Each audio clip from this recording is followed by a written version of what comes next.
Senhor, socorre-me, é o título desta pregação hoje. O brado de uma mulher, como vocês vão ver, uma história belíssima de um milagre do Senhor Jesus Cristo, em que temos muito que aprender ao aplicar para o milagre da conversão de alguém. Foi muito bom até recordarmos o momento em que vários de nós aceitamos Cristo, porque à medida que eu vou falar em salvação aqui, nós crentes vamos nos lembrando desta fase maravilhosa. Quanto mais lembrar, melhor. Vamos nos lembrando da importância de passar para os outros a maravilha da promessa do Evangelho. Vamos estimular nossos amigos que não têm ainda o privilégio de serem crentes, para que façam como essa mulher fez, então nós vamos ver. E as próprias pessoas que vão ouvir essa pregação, que pensem, ainda sem Cristo, que pensem no seu caso e tratem de clamar desta forma. Vamos a Mateus capítulo 15, versículos 21 a 28.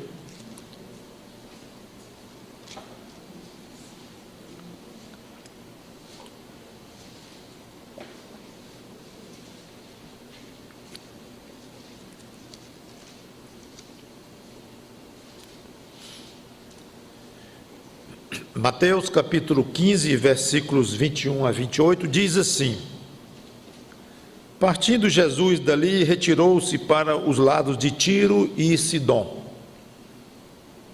E eis que uma mulher cananeia que viera daquelas regiões, clamava: Senhor, filho de Davi, tem compaixão de mim. Minha filha está horrivelmente endemoninhada. Ele, porém, não lhe respondeu palavra. E os seus discípulos, aproximando-se, rogaram-lhe: Despede-a, pois vem clamando atrás de nós. Mas Jesus respondeu: Não fui enviado senão às ovelhas perdidas da casa de Israel. Ela, porém, veio e o adorou, dizendo: Senhor, socorre-me. Ele então, respondendo, disse: Não é bom tomar o pão dos filhos e lançá-lo aos cachorrinhos. Ela, contudo, replicou: Sim, Senhor, porém os cachorrinhos comem das migalhas que caem da mesa dos seus donos. Então lhe disse Jesus: Ó mulher, grande é a tua fé.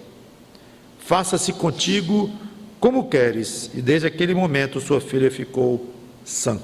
Vamos orar.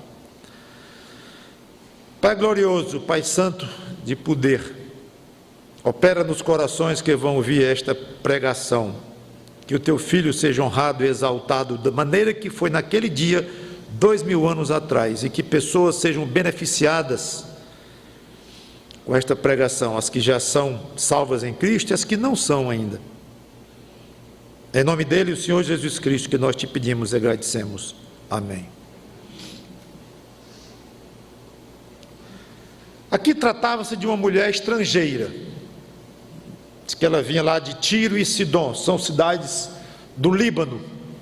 Uma, inclusive, ainda existe com outro nome. Ou seja, fora de Israel. Versículo 22 fala que ela era cananeia. Em Marcos 7, 26, diz que ela era de origem grega, cirofenícia. Eu não vou entrar nesses detalhes, apenas dizer, ela não era judia, não pertencia ao povo de Israel, era gentia.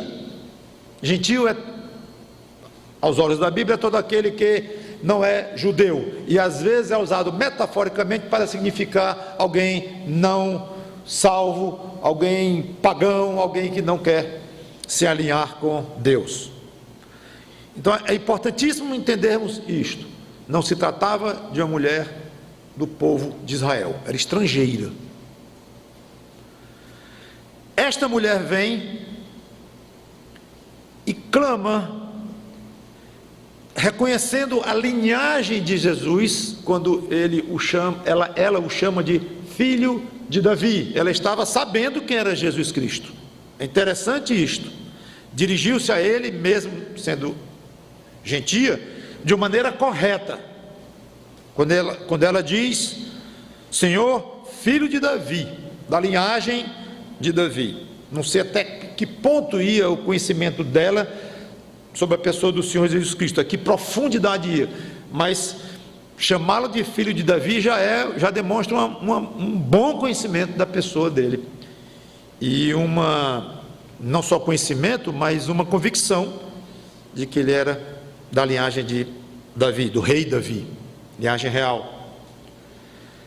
Tem compaixão de mim, minha filha está horrivelmente endemoniada. O problema era com a filha, mas o assunto aqui é a angústia da mãe, que precisava desesperadamente de uma ajuda. Então ela estava muitíssimo aflita, muitíssimo aflita.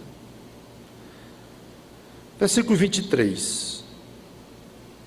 Ele, porém, não lhe respondeu palavra. Ele não diz, como se costuma falar, um pio, nada. É a primeira prova a que ele submete essa mulher. Essa pobre mulher vai ser testada aqui. A primeira prova é esta. Alguém chega, chama-o de um título nobre e correto, filho de Davi, humildemente pede misericórdia. A filha, possuída por um demônio, e ele não se digna dar uma resposta, fica mudo. Começa a ficar meio esquisita a história. Aí os discípulos, pelo menos, notando como ele foi tão rígido na atitude de nem responder, pobrezinha, pelo menos os discípulos se sensibilizaram um pouco e pediram que ele a ajudasse, certo? Os discípulos, aproximando-se, rogaram-lhe: despede-a, manda embora daqui esta mulher.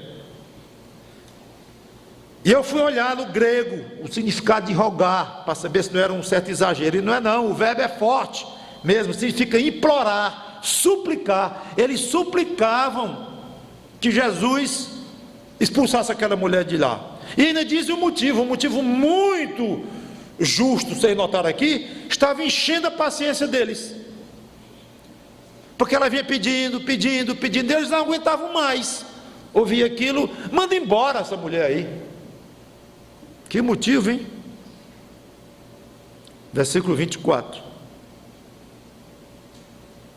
Mas Jesus respondeu: não fui enviado senão às ovelhas perdidas da casa de Israel. O que significa isso? Ele praticamente atende ao pedido dos discípulos. Na realidade, ele não a expulsou, vá-se embora, mulher. Ele não fez isso, só que ele deixou claro que não ia atender. E aqui é a segunda prova a que ele submete aquela mãe, quando ele diz para ela: eu fui enviado para as ovelhas perdidas da casa de Israel.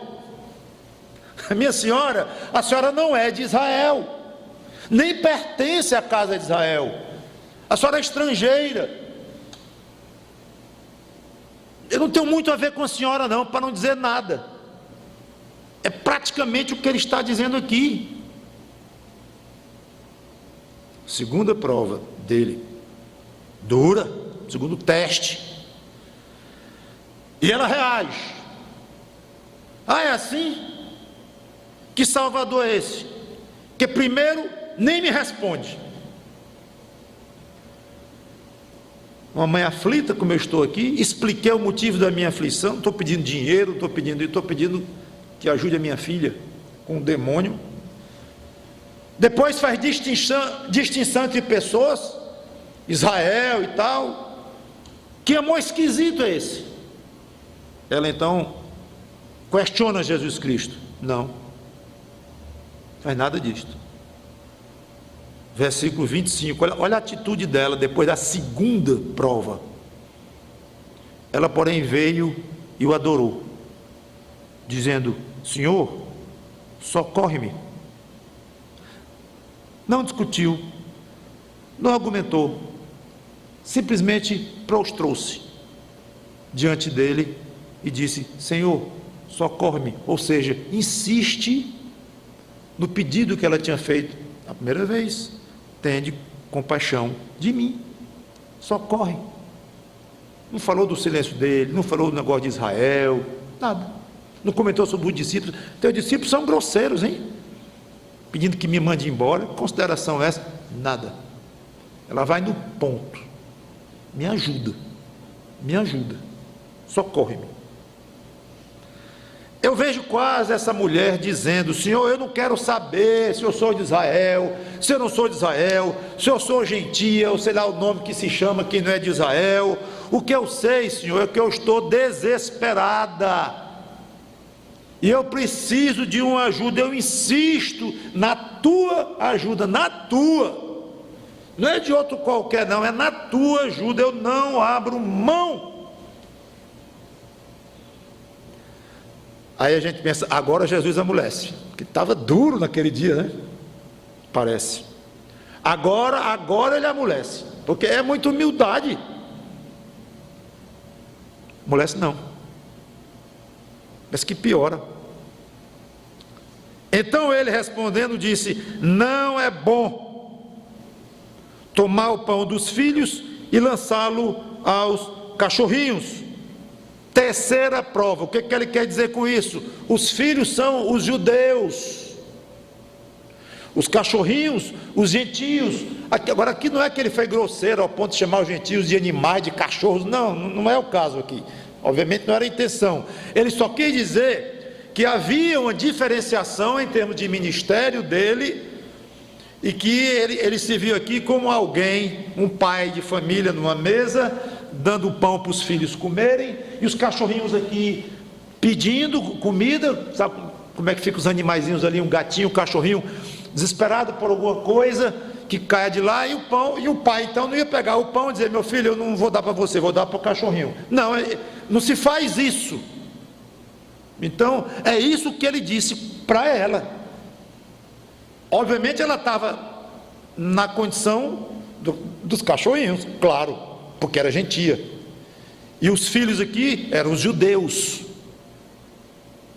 Impressionante como o Senhor Jesus Cristo reage 3 vezes ao pedido dessa mulher, e a gente pensa: agora essa mulher estoura. Qual é o limite dela? E eu pedi para nascer? Qual é a culpa que eu tenho de não ter nascido em Israel? Quem é o meu criador final? Sou eu própria. Eu escolhi o lugar de eu nascer. Como ser humano, eu não tenho um direito ou um privilégio, ou seja o que for, de ser ajudada também? Que justiça é esta? Explode não. Versículo 27. Cada vez que essa mulher fala, a gente se apaixona mais por ela, no sentido da humildade dela, da pequenez de espírito dela, no bom sentido da palavra, da humildade, do rebaixamento dela diante de Cristo, e da vontade intensa, isso é importante, da vontade intensa de ser ajudada por Ele, agarrada neste alvo. Eu não sossego enquanto eu não arrancar dele esta ajuda. Então ela não explode. Sim, Senhor, concordo, Senhor, que não é bom tirar o pão dos filhos e lançar para os cachorrinhos. Eu concordo, mas os cachorrinhos comem das migalhas que caem da mesa dos seus donos. Em nenhum momento ela questionou a justiça de Deus, a soberania de Deus, não se julgou com o direito de exigir coisa nenhuma. Pela primeira vez ela usa um argumento, não sei se vocês notaram, agora ela argumentou, mas um argumento transbordando de vontade de ver a sua filha curada, um argumento humilde, transbordando da confiança de que Jesus tinha tanto a oferecer, que ele podia suprir os filhos, os judeus, e ainda sobrava para os cachorrinhos, os gentios. Ele tinha para todos.